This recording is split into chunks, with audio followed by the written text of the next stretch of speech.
നോക്കണേ. എന്തോ ഈ ഗവൺമെന്റ് ഞങ്ങൾ ഉണ്ടായിട്ടല്ലേ ഇവര് കയറി പോകുന്നത്. ഇനി ഞങ്ങള് കണ്ടോളാം. ഇതിനെക്കാട്ടി എന്തോ ഡീസന്റ് ആയിരുന്നു വിജയം. രാവിലെ പലരും അയച്ചു തന്നൊരു വീഡിയോ ആണ്. കണ്ടപ്പോൾ വലിയ വിഷമം തോന്നി. ഏതൊരു പാവപ്പെട്ട അമ്മ ഒരു ദുരിതാശ്വാസ ക്യാമ്പിൽ നിൽക്കുകയാണ്. ആ ക്യാമ്പിലെ പരിമിതികളെ പറ്റി പറയുന്നു. എന്തോത്തിനാണ് ഈ ഗവൺമെന്റ് എന്ന് ചോദിക്കുന്നു. ഏറ്റവും ഒടുവിലായി ഇതിനേക്കാൾ എത്രയോ ഡീസന്റ് ആണ് ആ വിജയം എന്ന് ചോദിച്ചിട്ട് പോകുന്നു. ഇത് കണ്ടപ്പോൾ തന്നെ ജില്ലയിൽ ഉത്തരവാദിത്തപ്പെട്ട ദുരിതാശ്വാസ പ്രവർത്തനങ്ങളുമായി നിൽക്കുന്ന ഉദ്യോഗസ്ഥന്മാരെ വിളിച്ച് വിവരം അറിയിച്ചു. ആറന്മുള MLA ശ്രീ അബിൻ വർഗീയെ ഫോൺ കിട്ടിയപ്പോൾ അദ്ദേഹത്തോട് സംസാരിച്ചു. അതിനുശേഷം എനിക്കിപ്പോൾ അബിൻ തന്നെയാണ് അതിന്റെ യാഥാർത്ഥ്യം അയച്ചു തന്നിരിക്കുന്നത്. അതുകൂടി നോക്കാം.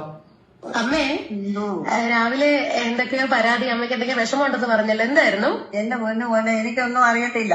എന്റെ അടുത്ത് നിന്ന് മിനിമം പറഞ്ഞു ഇന്നതുപോലൊക്കെ പറയാൻ പറഞ്ഞു. ഞാൻ പറഞ്ഞു. അത്രയേ ഉള്ളു കാര്യം, അല്ലാതെ ഒരു കാര്യവും ഇല്ല.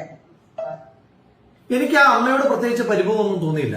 പക്ഷേ ആ നിസ്സഹായമായ അവസ്ഥയിൽ നിൽക്കുന്ന അമ്മയുടെ നാവിലേക്ക് സ്വന്തം കുത്തിത്തിരിപ്പ് രാഷ്ട്രീയം കുത്തിത്തിരികി കൊടുത്ത ആ ബിജിലിമോൻ ആരാണെന്ന് കാണണ്ടേ?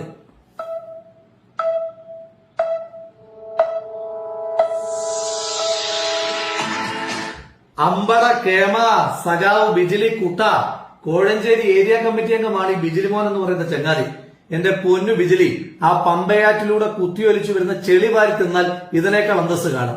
ഒരു നാടിനെ ചേർത്ത് പിടിക്കുന്ന നാട്ടിലെ MLA അബിൻ വർക്കിയും കുറെ ഉദ്യോഗസ്ഥന്മാരും വിവിധ രാഷ്ട്രീയ പാർട്ടിയിൽപ്പെട്ട ആളുകളുമെല്ലാം ഒരേ മനസ്സോടുകൂടി പ്രവർത്തിക്കുമ്പോൾ അതിനിടയിലും ഈ വിഷവുമായി കയറാൻ ചില്ലറ ഉടുപ്പൊന്നും പോരെന്റെ പൊന്നു ചങ്ങാതി. നിങ്ങളെപ്പോലുള്ള ദുരന്തങ്ങളെയും ഈ മഴയും ഒരുപോലെ ഈ നാട് നേരിടും. ഈ ദുരന്തത്തിന് ഈ നാട് തിരിച്ചടി നൽകുക തന്നെ ചെയ്യും.